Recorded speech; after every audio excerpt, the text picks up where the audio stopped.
3월 20일 월요일 정봉주의 품격시대 두 번째 이슈 들어갑니다.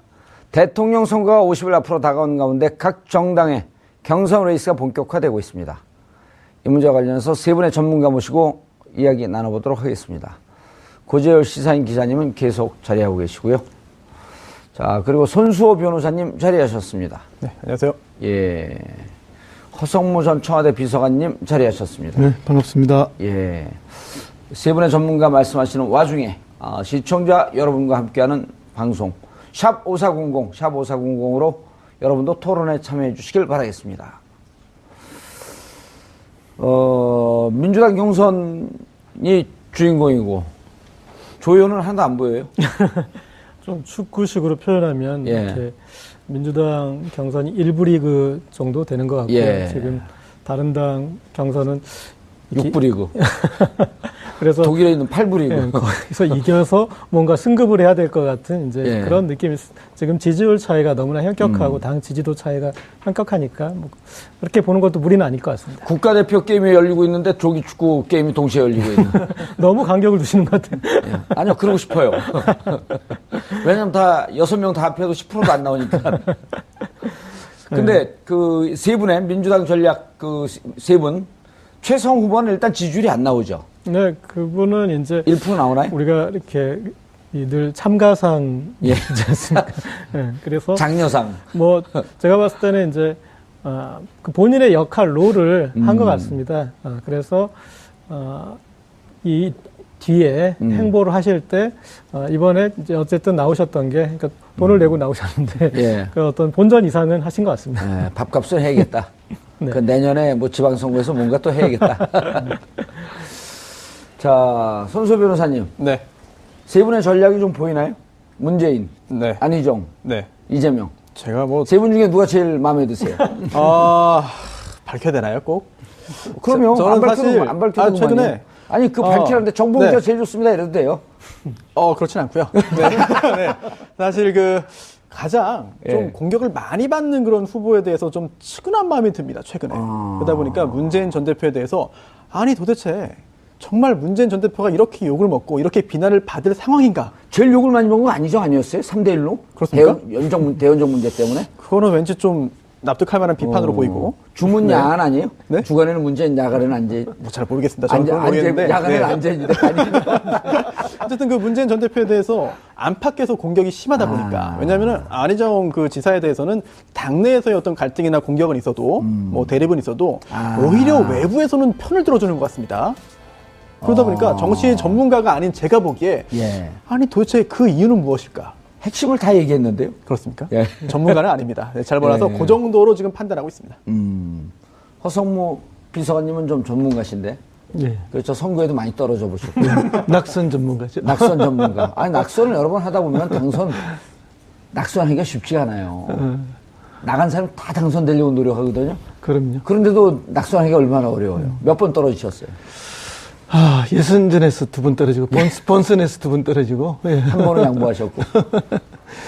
양보도 못 떨어진 거잖아요. 예. 그러면 그런 낙선 전문가가 보시기에 어떻습니까? 지금 세 분의 전략이? 예, 이제 뭐 문재인 전 대표는 어쨌든 예선전에서 끝내고 싶은 거죠. 그래서 광주 경선에서 어쨌든 50%를 말이 이제 1차 경선이죠. 그렇죠. 예선이 예. 1차 경선. 1차 경선에서 끝을 내야만 되고 그래야 더 탄력을 받아간다고 생각하기 때문에 광주 호남 경선이죠. 호남 경선에서 어쨌든 50%를 무조건 넘기기 전략으로 갈 겁니다. 예. 그리고 이제 나머지 두 분은 어쨌든 50%를 저지해야 되죠. 그리고 의미 있는 2등을 해야 되고 그렇게 해야만 결선을 갈 수가 있고 결선에 가서 파란을 일으키겠다는 게 뭐 기본 전략이지 않겠습니까? 예. 그렇게 보고 있습니다. 손수호 변호사님. 네. 군대 갔다 오셨나요? 네, 저는 육군 병장. 육군 병장. 예, 강원도 인제군에서 근무하고 있습니다. 병장으로 제대하시고 사법고시 네. 패스했나요? 저는 로스쿨 1기 출신입니다. 아, 로스쿨이에요? 네. 나도 로스쿨 가려고 했는데 등록금이 없어서. 장학금이 아주 다양하게 준비되어 있습니다. 예. 네. 근데 그래도- 의원님 같은 경우는 장학금 수혜 대상이 안 될 겁니다. 왜요? 재산이 많으니까. 재산은 우리 집사를 많죠? 내가 많습니까? 아, 그런가요? 예. 아, 예. 그런데 지금 이제 문재인 대통령 후보의 네. 군 복무 시절에 네. 표창장 받은 거 갖고 이제 논란이 되고 있어요. 그 직접 우리 문재인, 안희정 여러분들이 말씀하신 그 내용을 좀 그 화면을 좀 보고 말씀을 이어가도록 하겠습니다.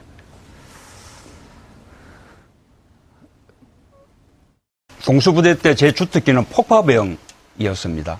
그래서 그 12.12 군사 반란 때 그 반란군 막다가 총 맞아서 창군인 표상이 됐던 정병주 특전사령관으로부터 제가 폭파 최우수 상을 받기도 했고요. 나중에 이제 제일공수여단의 여단장이 아까 말씀하셨던 전두환 장군, 그때 그 반란군에 맞으면 이제 가장 우두머리였는데 제가 전두환 여단장으로부터도 표창을 받기도 했습니다. 라는 의지를. 네, 자, 전두환 장군 마지막으로 표창장은 안희정 후보님 사진 보겠습니다. 버리셔버려야지. 그거 네. 가지고 계세요? 자, 그런데 이제 저걸 갖고 그 전두환 여단장에게 표창장을 받은 걸 갖고 저걸 자랑하냐. 광주 시민들에게 사과하라. 근데 기록을 봤더니 나중에 이제 밝힐 거 봤더니 제대는 78년도에 했고요.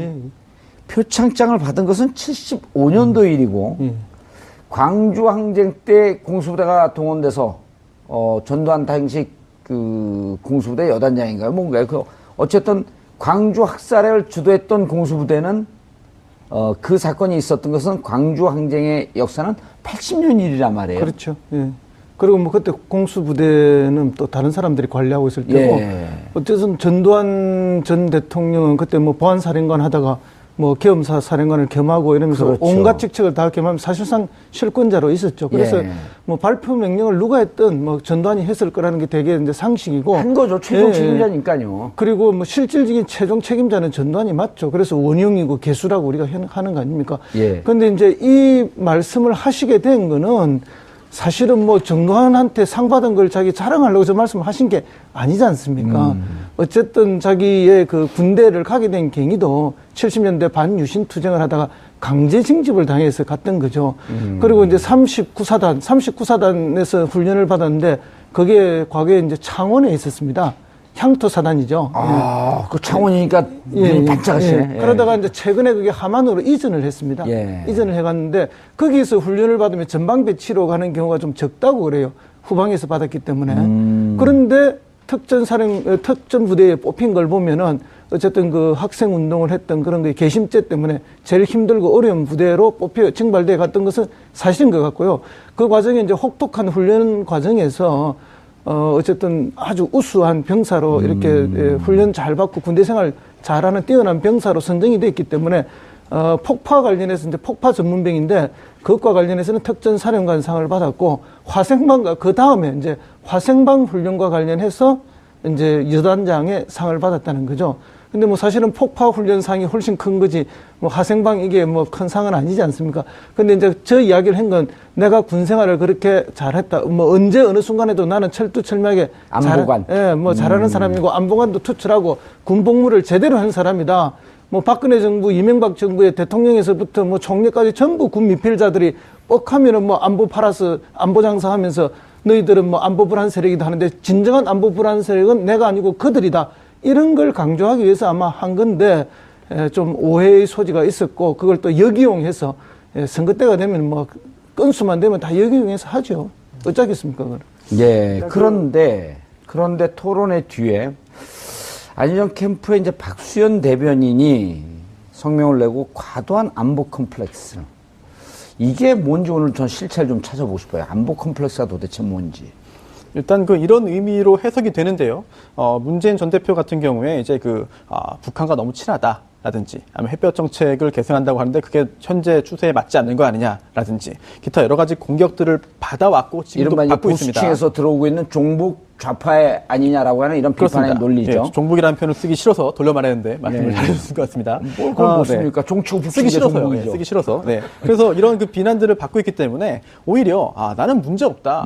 오해다. 왜 이렇게 나에게 색깔을 계속 더 씌우느냐라는 그런 의미에서 사진 한 장을 들고 나왔고 그런 설명을 하는 과정이었는데 뜻하지 않게 전두환이라는 그 세 글자가 등장하면서 어떤 또 빌미를 제공한 것 같습니다. 그런데 지금 허성모 소장님 자세히 말씀해 주신 부분은 생략하더라도 이게 핵심은 군 생활을 잘했다잖아요. 그렇죠. 군 생활을 잘했고 상까지 받을 정도였다. 자, 나같이 군 생활 열심히 한 경쟁자 누구 있느냐?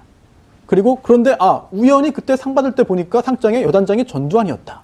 이게 내용인데 예. 이게 전두환 당시 여단장에게 잘 보여서 또는 전두환 당시 여단장이 하라는 대로 해서 그 뜻을 잘 받들어서 상 받은 것처럼 뭔가 이게 오해가 되는 그런 공격들을 한다고 한다면 이거는 사실 그 대중의 어떤 그 눈을 좀 가리는 시도가 아닌가라고 생각이 돼서 안타깝고요. 또 하나 사실 안보 컴플렉스라고 하는데요.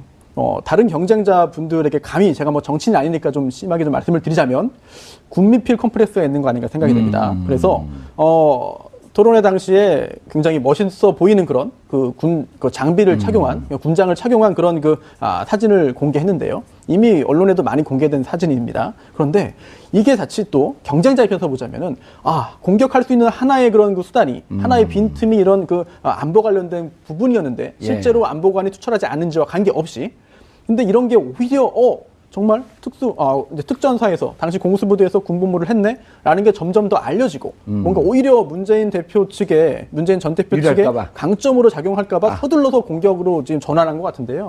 제가 볼 때는 이게 군 생활을 해보신 분들이 굉장히 많습니다. 저를 포함해서 많은 분들이 실제로 사병 생활했고요. 그렇다면은 이게 군에서 상을 받는 게 사실 뭐 일개 사병이 여단장 눈에 들어서 상을 받았겠습니까? 바로 위에 있는 그런 지휘관에게 눈에 들었거나, 소대장, 중대장, 아니면은 정말 그 시험을 보거나 뭐 훈련 중에 잘해서 이렇게 상을 받는 것이고 위에 상신을 하잖아요. 이 사람에게 상을 달라, 보상해 달라라고 해서 올리고 올라가면은 그게 내려오는 것이지. 이게 직접적으로 전두환 당시 여단장이랑 무슨 관계가 있겠느냐. 만약에 이런 식으로 해석한다면은 조금만 더 과장하자면 이 전두환 정권에서 상을 받은, 훈장을 받은 또는 전두환 정권에서 이제 급여를 받은 공무원들 전부 다 반납해야 되나요? 잘못이 아니잖아요. 그렇죠. 중학교 때도 상 받아요. 대통령 전두환. 네, 이게 잘못이냐? 그 상장 다 찢어버려야 되나요? 제가 볼 때 너무 과도한 해석을 해서 정치적인 공격을 하는 것 같습니다. 문캠프에서 해명하는 것 같아요. 전혀 그렇지 않습니다. 전혀 그렇지 않고 저는 당적도 없습니다. 아니 근데 허성무 비서관님, 네네. 몇 학번이세요? 저는 뭐 80년대 초입니다. 그러면은 우리 서울의 수도권에서는 문무대로 군 입소 교육을 받거든요. 예. 그 교육 받을 시절이죠. 저는 부산에서 해서 이제 1학년 때는 39사단 가서 훈련을 받고요. 이제 전방 입소 교육도 있었죠, 그때. 저 2학년 때 이제 전방 입소 교육을 가면 이제 25사단 해가서 철책. 아니 어디서 받은 게 중요하지 않고. 저도 문무대 갖고 입소 교육을 받았고 1학년 때. 그다음 2학년 때 전방 입소 교육을 받았고. 2번 다 제가 최우수 훈련상을 받았어요. 그래요? 저는 1학년 때 못 받고 2학년 때는 사단장 표창장을 받았습니다. 근데 그럼 제가 그때 전두환 독재 정권 시절이거든요. 전두환 독재 정권을 지지했기 때문에 그 상을 받았나요? 그런 건 아니고요. 그래서 이제 이런 논리로 가면은 고사리도 먹고 살아야 되듯이 어느 산으로 들어가야 되죠, 사람들이 다. 그래서 고사리는 그러면 누구 땅이냐, 이렇게까지 이야기가 나오는 수준이 되는 거죠. 고사리 얘기하니까 더 어려워졌어요. 백이숙제 이야기인가요?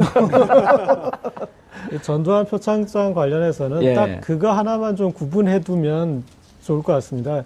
그러니까 문재인 전 대표가 얘기할 때 정병주 전 사령관한테 받았던 것은 자랑으로 얘기를 한 자랑으로 거고요. 얘기했죠. 그리고 이 전두환 여단장한테 받은 것은 반란군 우두머리한테 받았다는 자괴감이에요.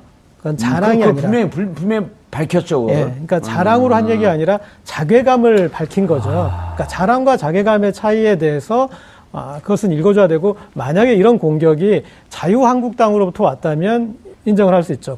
충분히 그런 거를 제기할 수 있는 집단이니. 그렇지만 그런 것들을 이 모든 맥락과 컨텍스트적인 걸 다 알고 있고, 그리고 최소한 이 정도 공격을 하지는 않았어야 할 이런 같은 당의 후보가 이걸 가지고 물고 늘어지는 걸 조금 같이 지켜보는 입장에서 좀 자괴감이 나고요. 예전에 박원순 서울시장이 이렇게 아직 대선 레이스를 펼칠 때 이 호남에만 가면은 호남 민심을 얻어야 된다는 그 의욕이 앞서는지 갑자기 밑도 끝도 없이 문재인 전 대표를 이렇게 겨냥해서 호남 홀대론을 얘기했어요. 그래서 갑자기 왜 저러나 했는데 그 얼마 뒤에 이제 이 후보 사퇴를 했습니다. 그러니까 내가 이 정치를 하면서 갑자기 왜 이런 것까지 해야 되나 하는 그런 생각이 들었을 대목이었을 것 같아요. 그런데 제 생각엔 이것에 대해서 안희정 지사가 이 부분은 나중에라도 다시 좀 매듭을 좀 지었으면 하는 바람입니다. 그리고 이제 이거를 문제 삼고 네거티브 하는 것에 종착점이 있었단 말이에요. 호남민들에게 사과하라. 왜냐면 지금 이제 27일 날 결국 호남 경선인데 호남 경선에서 문재인 후보가 50%가 넘어가고 두 후보, 안희정, 이재명 후보가 20%대에서 서로 박빙의 경쟁을 한다고 하면 이건 레이스 해보지도 못하고 끝나는 거 아니냐라고 하는 이런 정말로 절박한 심정이었을 거란 말이에요. 그래도 이건 번지수를 좀 잘못 받은 거 아닌가요? 호남 민심의 향배는 어떻습니까? 이 이후에. 사실 그 정치인이 본인의 정치적인 그런 그 성공을 위해서 예. 다른 경쟁자를 공격하는 것은 사실 지극히 정상적인 일입니다. 그렇게 하지 않는다면 성직자죠. 아니면 그 레이스에 뛰어들지 않아야 되는 것이죠. 여러 사람들이 지원하고 있고 또 뜻을 같이 이제 그 펼쳐보자라고 하는 것이기 때문에 비록 당내 경선이지만 이제 앞서 나가는 그런 그 경쟁자를 공격하는 것은 당연합니다. 그리고 또 그게 일부 호남 지역의 어떤 그 지지율을 변동시킬 수 있는 가능성도 충분히 있어 보입니다. 예. 하지만 전체적으로 크게 볼 때는 큰 도움이 되지 않을 것 같습니다. 큰 도움이 되지 않는다. 오히려 역풍이 불지 않을까 하는 생각이 드는데요. 예. 특히나 지금 이게 그 군에 관련된 내용입니다. 또한 굉장히 많은 그런 남성들이 실제로 그 사병으로 군필을 했거든요. 병장 갔다 온 거 그만 얘기하세요. 네, 아니 이게 지금 정말 군생활 해보신 분들은 정말 이게 어떤 내용인지 알거든요. 그럼요. 네. 억울하죠. 이렇게 열심히 하고 왔는데 왜 이거 갖고 지금 공격을 받는지. 알거든요. 다 아는데. 저는 면접 받아도 알아요. 아르투스 했기 때문에. 저도 잘 알고 있습니다. 그런데 그러다 보니까 큰 틀에서 볼 때 좀 넓게 보고 길게 볼 때는 오히려 본인에게 도움이 안 될 것 같고요. 예. 하지만 실제로 호남에서 그 지지율이 1차 경선에서 어떻게 나올지는 지켜봐야 될 것 같고 앞으로 지켜보면 안 돼요. 그럼 다른 방송 가서 네. 지켜보시고 여기서는 네. 누가 1등 할 것 같다, 2등 할 것 같다, 3등 할 아니 것 지금 같다 말씀하셨잖아요. 예. 누가 1등 할 것 같다 말씀하셨잖아요. 60% 지금 현재 지지율을 그 문재인 전 대표가 달리고 있는데 달리고 있다. 큰 변동은 없을 것 없을 같다는 거라. 예상입니다. 아하. 허성무 비서관님, 예. 호남에 지금 올인하고 있어요? 예, 모두가 올인하고 있죠. 예. 모두가 올인하는 걸 그냥 올인하면 안 되나요? 아니, 모든 후보들이 뭐 지금. 자, 문재인 호남의 그 현장 상황실 만들고 예, 예. 광주 경기가 좀 좋아질 것 같아요. 2박 3일 동안 호남에 안희정 후보는요. 그다음에 이재명 호남서 출퇴근. 이건 뭔가요? 호남 출퇴근. 아니, 그러니까 호남에서 성남시로 출퇴근하겠다는 거 아닙니까? 성남시에서 업무 보고 저녁에 호남 내려가서 또 선거운동하고 아침에 다시 성남으로 출근하고 이렇게 그게 가능한가요? 일주일 동안 하시겠다는 거죠. 그게 가능해요? 충분히 가능할 수 있죠. 예. 예를 들면 호남이 저기 저 해남이나 땅끝말만 있는 것이 아니고 전북도 있고 아하. 전북 위쪽에서는 또 금방 오실 수 있잖아요. 그렇죠. 아니, 광주에서도 뭐 한 2시간 조금 넘더라고요. 예, 빨리 달리면 또 올 수도 있고 KTX도 있고 이러기 때문에 이제 그게 그만큼 이제 호남에 집중하고 열중하겠다. 그것은 이제 호남에서의 사실상 승부가 끝난다는 이야기죠. 아하. 그렇기 때문에 이제 모든 역량을 쏟을 수밖에 없고 호남 1차 호남 경선에서의 성적표가 그다음에 충청도나 영남 그대로 영향을 미칩니다. 그래서 경선 인단은 각자 모아놨지만 이 중에 일부가 호남 경선 결과에 따라서 흔들릴 수도 있고 그다음에 이제 제일 중요한 것은 왜 방금 말씀하신 것처럼 이렇게 이제 강한 발언들을 하게 되는가 하면은 그만큼 판세가 이미 고정되어 버렸다. 판세를 흔들 게 없다. 그러다 보니까 이런 억지 주장과 억지 공격을 할 수밖에 없는. 억지라고 저는 그렇게 봅니다. 억지 주장과 공격을 하게 되는 것이고요. 그렇게 판을 한번 흔들고 싶은 거고 그만큼 판을 흔들 거리도 없고 지금 토론을 5번 했는데 예. 이 토론 결과가 뭔가 하면은 처음에는 문재인은 토론을 잘 못할 것이라는 막연한 전제가 있었습니다. 그렇게 프레임을 씌웠죠, 다른 후보들이. 근데 막상 5번 토론을 해보니까 공격하던 후보들이 특별히 토론을 잘하지도 않아요. 그리고 문재인이 특별히 토론을 못하지도 않고 그냥 많이 준비됐다는 거 팽이해지죠. 팽이해지고 정책 부분에 있어서는 문재인 후보가 굉장히 준비를 오랫동안 많이 했어서 오히려 정책을 가지고 끝장 토론을 하면 문재인이 더 잘할 거라는 많은 얘기도 지금 나오고 있는 그런 상황이다 보니까 토론이 이제 재미가 없어져 버렸어요. 그러니까 토론을 통해서 뒤집을 수 있는 방법도 없으니까 끝장 토론하자고 또 시비를 거는 것이거든요. 그러니까 이제 토론을 통해서 뭔가 하려 했는데 5번 해보니까 이미 국민들 관심도 다 토론에서 빠져버렸어요. 아하. 그러니까 이번에 처음 했던 그 무슨 당이죠? 새로 생긴 당. 예, 자유한국당. 자유한국당. 여기 지금 더불어민주당 이 경선 방송이 아닙니다. 예, 자유한국당 왜 기억을 못하세요? 그러니까 자유한국당 경선에 이번에 처음 하니까 관심이 있었잖아요. 예. 근데 이제 점점점 민주당 경선에 관심이 빠지는 거예요. 이제 그럴 정도로 판세가 고정화됐다는 거죠. 반세는 크게 뒤집을 가능성이 없는데 그래서 그렇기 때문에 더 초조해서 오히려 더 강하게. 흔들기 위해서 예. 네거티브가 나왔다. 그렇죠. 자, 일정은 어떻게 됩니까? 일정. 네. 일단은 호남에서 25, 26일 ARS 투표가 있고요. 예. 그다음에 27일 이제 순회 투표 이루어져서 27일에 호남 결과가 나오는데 예. 일단은 이 정치라는 게 어떤 영향을 끼치면 지금 저기 그 화면에 나오네요. 일정이 4개 정당 후보 선출 일정. 일단 네. 왜 뭐가 바른 정당이 나오고 그렇지? 4개 정당 후보 이제 결정 일정을 이제 보면은 보수 정당이 먼저 결정됩니다. 아, 28일 날 결정이 나나요? 네, 바른정당이 오. 가장 먼저 결정이 나고 지금 유승민 후보하고 남경필 후보 각축 중인데 그 다음에 31일에서 1일로 넘어가는 이때 자유한국당 후보가 결정되고요. 예. 그리고 더불어민주당은 3일 날 일단 결정되게 돼 있는데 만약 과반 후보가 나오지 않으면 8일 날 결선 투표를 하게 되고 국민의당이 4일 날 후보를 결정하는데 50% 후보가 안 나오면 결선 투표를 국민의당도 4월 4일 혹은 4월 6일. 예. 그럼 4월 8일 이전에는 4월 8일 이전에는 후보가 다 결정까지는 다 되고. 그렇죠. 선거 한 달 전에. 예, 지금 국민의당 같은 경우도 큰 이변이 없으니까 4월 4일 날 결정될 가능성이 높고요. 네. 더불어민주당은 3일 날 되냐 안 되냐라고 하는 것이 조금 될 가능성은 높고 그렇지 않은 가능성이 조금 낮은.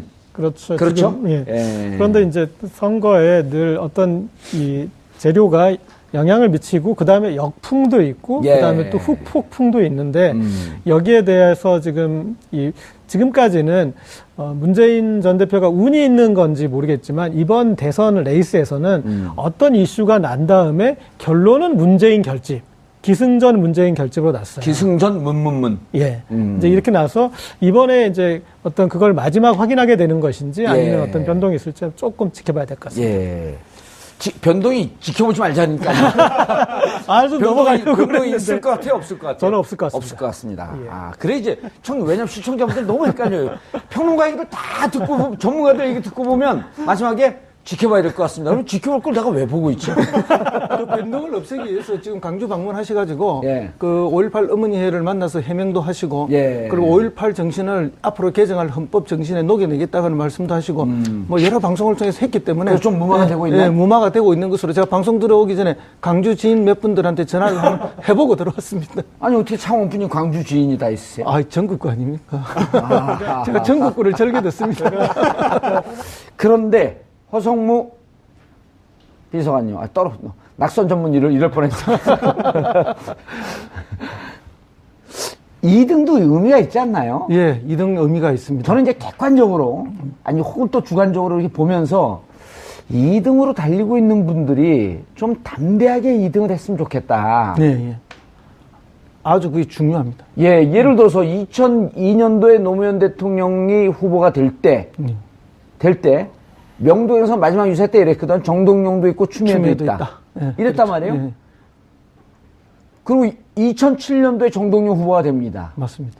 그리고 그로부터 10수년이 14년이 흐르고 난 다음에 추미애 당시 후보가 더불어민주당 대표가 되잖아요. 그렇습니다. 예. 그래서 그때 당시 어느 시기에 좀 대담하게 담대하게 2등을 한 사람들은 무척 의미가 있다. 2007년도에 박근혜 후보가 그렇습니다. 2등 했다가 예. 2012년 대통령 되잖아요. 예. 그리고 아주 박근혜 전 대통령 그때 승복을 잘 했고 억울한 예. 상황이었지만 그리고 이후에 개파 관리를 잘하면서 정치적 원칙을 세워나가고 어쨌든 당내 비주류 야당의 모습을 가지면서 2012년 대선에 승리의 기폭제가 됐던 건 사실이고요.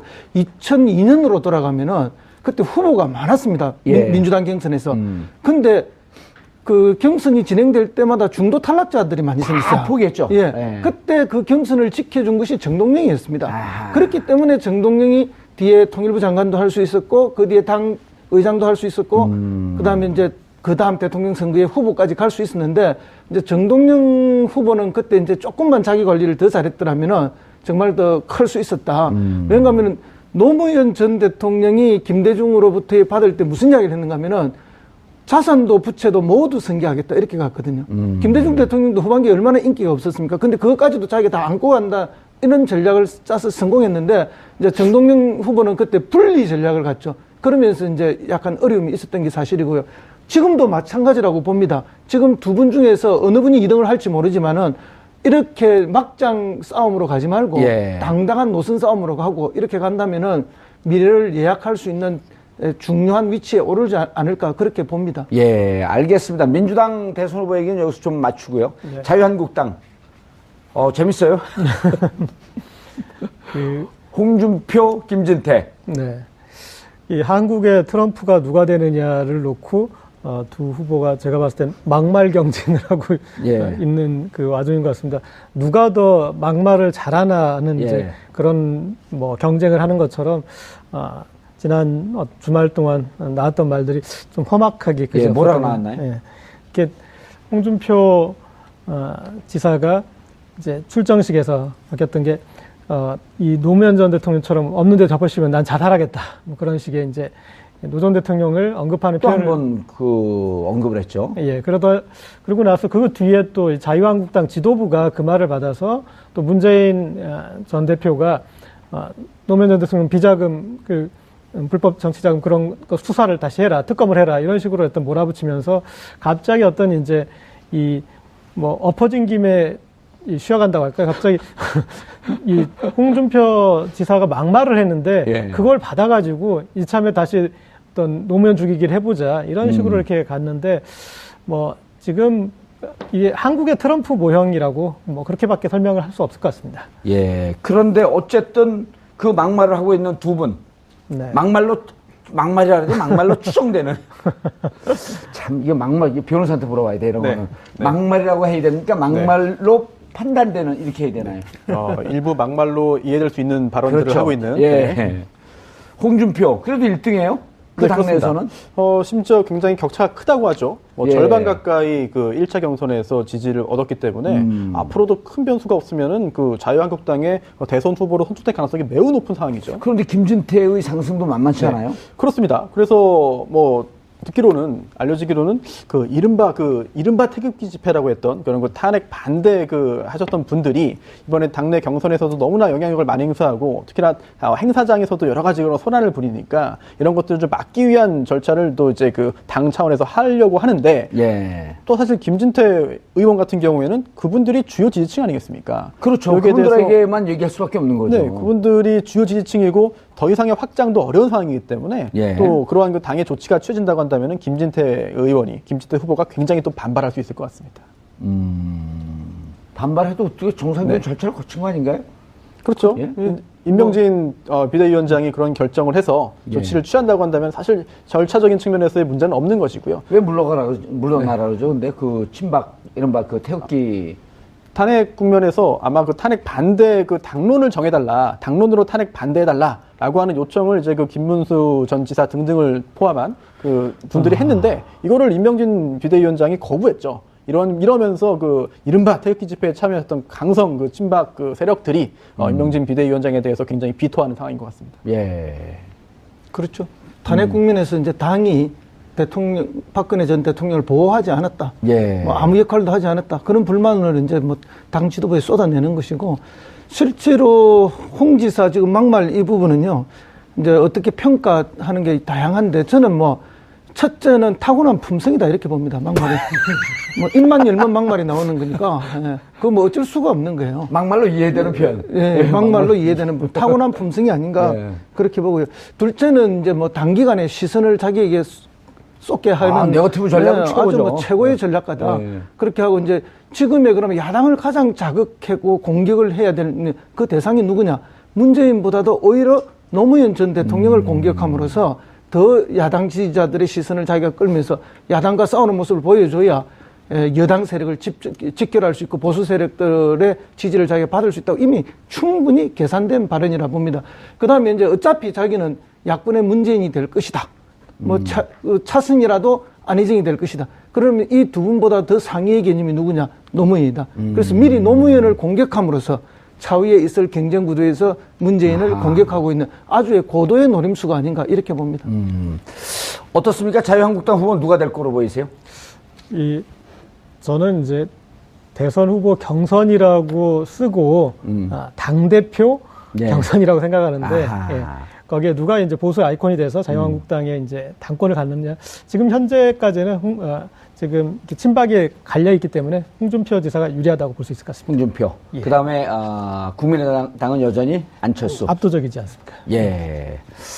알겠습니다.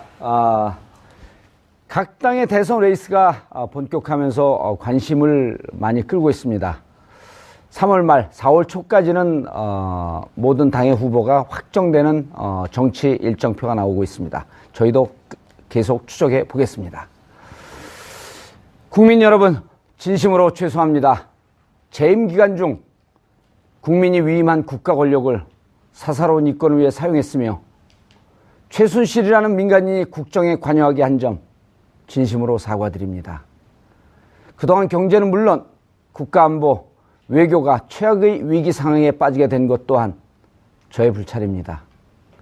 무엇보다도 국민이 촛불과 태극기로 나뉘어져 극심한 분열과 갈등을 겪게 된 것은 온전히 저의 책임입니다. 그동안 고통을 겪어온 국민 여러분, 특히 우리 사회의 복지 혜택으로부터 외면받아온 어려운 서민, 소외계층 여러분께 더더욱 죄송함을 금할 길 없습니다. 무엇보다 재임 기간 중 발생했던 최악의 참사, 세월호 가족들에게 어떻게 사죄를 해야 할지 모르겠습니다. 죄송합니다. 저희 죗값을 받겠습니다. 저 박근혜를 잊고 앞으로 전진하는 대한민국, 서로 보듬는 대한민국을 기대해 보겠습니다. 죄송합니다. 이럴 리 없겠지만 내일 박근혜 대통령의 대국민 사과문이 이랬으면 좋겠다는 생각을 해봅니다.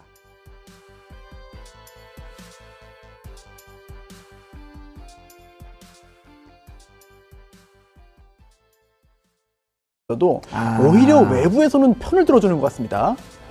그러다 보니까 정치 전문가가 아닌 제가 보기에 예. 아니 도대체 그 이유는 무엇일까? 핵심을 다 얘기했는데요. 그렇습니까? 예. 전문가는 아닙니다. 네, 잘 몰라서 예. 그 정도로 지금 판단하고 있습니다.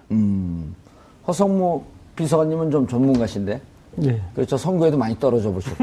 낙선 전문가죠. 낙선 전문가. 아니, 낙선을 여러 번 하다 보면 낙선하기가 쉽지가 않아요. 나간 사람 다 당선되려고 노력하거든요. 그럼요. 그런데도 낙선하기가 얼마나 어려워요. 몇 번 떨어지셨어요? 예선전에서 2번 떨어지고, 본선에서 2번 떨어지고, 예. 한 번은 양보하셨고. 양보도 못 떨어진 거잖아요. 예. 그러면 그런 낙선 전문가가 보시기에 어떻습니까? 지금 세 분의 전략이? 예, 이제 뭐 문재인 전 대표는 어쨌든 예선전에서 끝내고 싶은 거죠. 그래서 광주 경선에서 어쨌든 50%를. 말이 이제 1차 경선이죠. 그렇죠. 예선이 예. 1차 경선. 1차 경선에서 끝을 내야만 되고, 그래야 더 탄력을 받아간다고 생각하기 때문에 광주 호남 경선이죠. 호남 경선에서 어쨌든 50%를 무조건 넘기기 전략으로 갈 겁니다. 예. 그리고 이제 나머지 2분은 어쨌든 50%를 저지해야 되죠. 그리고 의미 있는 2등을 해야 되고, 그렇게 해야만 결선을 갈 수가 있고, 결선에 가서 파란을 일으키겠다는 게 뭐 기본 전략이지 않겠습니까? 예. 그렇게 보고 있습니다. 손소 변호사님. 네. 군대 갔다 오셨나요? 네, 저는 육군 병장. 육군 병장. 예, 강원도 인제군에서 근무하고 있습니다. 병장으로 제대하시고 사법고시 네. 패스했나요? 저는 로스쿨 1기 출신입니다. 아, 로스쿨이에요? 네. 나도 로스쿨 가려고 했는데 등록금이 없었어. 장학금이 아주 다양하게 준비되어 있습니다. 예. 네. 근데 그래도- 의원님 같은 경우는 장학금 수혜 대상이 안 될 겁니다. 왜요? 재산이 많으니까. 재산은 우리 집사를 많죠? 내가 많습니까? 아, 그런가요? 예. 아, 예. 그런데 지금 이제 문재인 대통령 후보의 네. 군 복무 시절에 네. 표창장 받은 거 갖고 이제 논란이 되고 있어요. 직접 우리 문재인 안희정 여러분들이 말씀하신 건 내용을 좀 화면을 좀 보고 말씀을 이어가도록 하겠습니다.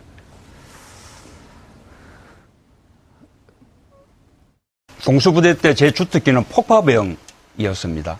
그래서 그 12.12 군사 반란 때 그 반란군 막다가 총 맞아서 창군인 표상이 됐던 정병주 특전사령관으로부터 제가 폭파 최우수 상을 받기도 했고요.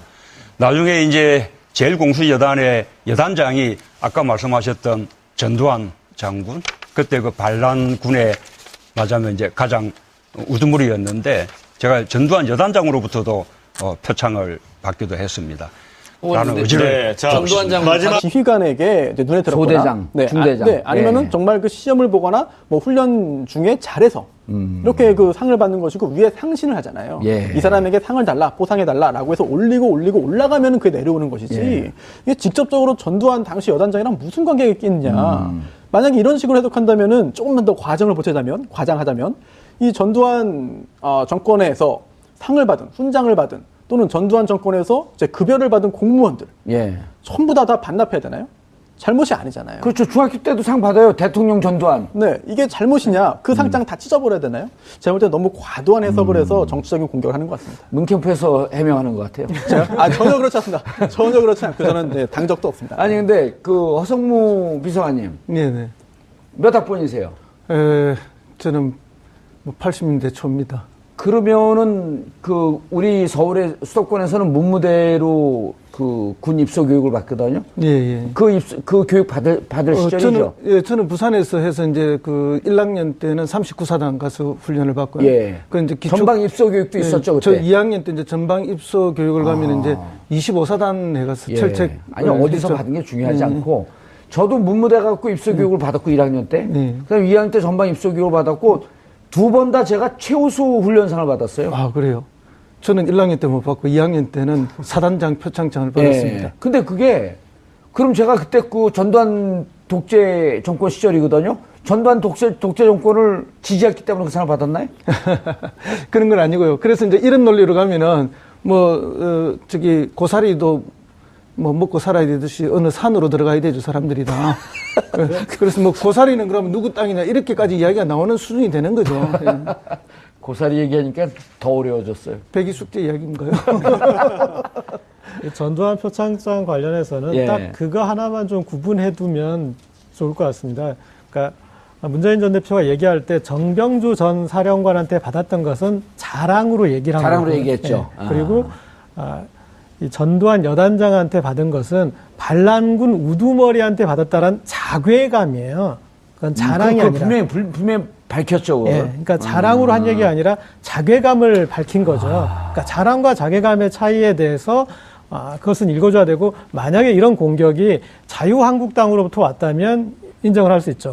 충분히 그런 거를 제기할 수 있는 집단이니. 그렇지만 그런 것들을 이 모든 맥락과 컨텍스트적인 걸 다 알고 있고, 그리고 최소한 이 정도 공격을 하지는 않았어야 할 이런 같은 당의 후보가 이걸 가지고 물고 늘어지는 걸 조금 같이 지켜보는 입장에서 좀 자괴감이 나고요. 예전에 박원순 으로 안희정 후보님 사진 보겠습니다. 버리셔버려야지. 그거 네. 가지고 계세요? 자, 그런데 이제 저걸 갖고 그 전두환 여단장에게 표창장을 받은 걸 갖고 저걸 자랑하냐? 광주 시민들에게 사과하라. 근데 기록을 봤더니 나중에 이제 밝힐 거 봤더니 제대는 78년도에 했고요. 표창장을 받은 것은 75년도 일이고 광주 항쟁 때 공수부대가 동원돼서 전두환 당시 그 공수부대 여단장인가요? 뭔가요? 그 어쨌든 광주 학살을 주도했던 공수부대는 그 사건이 있었던 것은 광주 항쟁의 역사는 80년 일이란 말이에요. 그렇죠. 예. 그리고 뭐 그때 공수부대는 또 다른 사람들이 관리하고 있을 때고, 예. 어쨌든 전두환 전 대통령은 그때 뭐 보안사령관 하다가 뭐 겸사 사령관을 겸하고 이러면서 그렇죠. 온갖 직책을 다 겸하면서 사실상 실권자로 있었죠. 그래서 예. 뭐 발표 명령을 누가 했든 뭐 전두환이 했을 거라는 게 되게 이제 상식이고. 한 거죠. 최종 예. 책임자니까요. 그리고 뭐 실질적인 최종 책임자는 전두환이 맞죠. 그래서 원흉이고 개수라고 우리가 하는 거 아닙니까? 예. 근데 이제 이 말씀을 하시게 된 거는 사실은 뭐 전두환한테 상 받은 걸 자기 자랑하려고 저 말씀을 하신 게 아니지 않습니까? 어쨌든 자기의 그 군대를 가게 된 경위도 70년대 반유신 투쟁을 하다가 강제 징집을 당해서 갔던 거죠. 그리고 이제 39사단에서 훈련을 받았는데 그게 과거에 이제 창원에 있었습니다. 향토사단이죠. 그 창원이니까 눈이 반짝하시네. 예. 그러다가 이제 최근에 그게 함안으로 이전을 했습니다. 예. 이전을 해갔는데 거기서 훈련을 받으면 전방 배치로 가는 경우가 좀 적다고 그래요. 후방에서 받았기 때문에. 그런데 특전부대에 뽑힌 걸 보면은 어쨌든 그 학생 운동을 했던 그런 그 개심죄 때문에 제일 힘들고 어려운 부대로 징발돼 갔던 것은 사실인 것 같고요. 그 과정에 이제 혹독한 훈련 과정에서 어쨌든 아주 우수한 병사로 이렇게 훈련 잘 받고 군대 생활 잘하는 뛰어난 병사로 선정이 됐기 때문에 폭파 관련해서 이제 폭파 전문병인데 그것과 관련해서는 특전사령관상을 받았고 화생방과 그 다음에 이제 화생방 훈련과 관련해서 이제 여단장의 상을 받았다는 거죠. 근데 뭐 사실은 폭파 훈련상이 훨씬 큰 거지 뭐 화생방 이게 뭐 큰 상은 아니지 않습니까? 근데 이제 저 이야기를 한 건 내가 군 생활을 그렇게 잘했다. 뭐 언제 어느 순간에도 나는 철두철미하게 안보관. 뭐 잘하는 사람이고 안보관도 투철하고 군 복무를 제대로 한 사람이다. 뭐 박근혜 정부, 이명박 정부의 대통령에서부터 뭐 총리까지 전부 군 미필자들이 뻑하면은 뭐 안보 팔아서 안보 장사하면서 너희들은 뭐 안보 불안 세력이다 하는데 진정한 안보 불안 세력은 3월 20일 월요일 정봉주의 품격시대 두 번째 이슈 들어갑니다. 대통령 선거가 50일 앞으로 다가오는 가운데 각 정당의 경선 레이스가 본격화되고 있습니다. 이 문제와 관련해서 세 분의 전문가 모시고 이야기 나눠보도록 하겠습니다. 고재열 시사인 기자님은 계속 자리하고 계시고요. 자, 그리고 손수호 변호사님 자리하셨습니다. 네, 안녕하세요. 예. 허성무 전 청와대 비서관님 자리하셨습니다. 네, 반갑습니다. 예.